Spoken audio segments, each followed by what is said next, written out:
এবারে বোনাস পেয়েছি 8,000 টাকা। তো নেক্সট ইয়ারে বোনাসটা 1 লাখ ক্রস হয়ে যাবে, কারণ নেক্সট ইয়ার টার্গেটই হচ্ছে ডিজাইন ক্লাব। আর একটা টার্গেট আছে যেটা হচ্ছে কি, এটা আমি ইনফরমেশনে বলেছিলাম, আমার সাথে যারা কাজ করছে, ঠিক আছে, তো তাদের প্রত্যেককে আমি বাইক স্কুটি কেনাবো এই বছর, এটা আমার টার্গেট।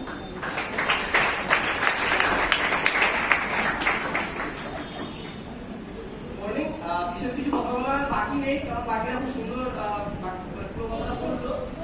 ঠিক আছে, হ্যালো হ্যালো।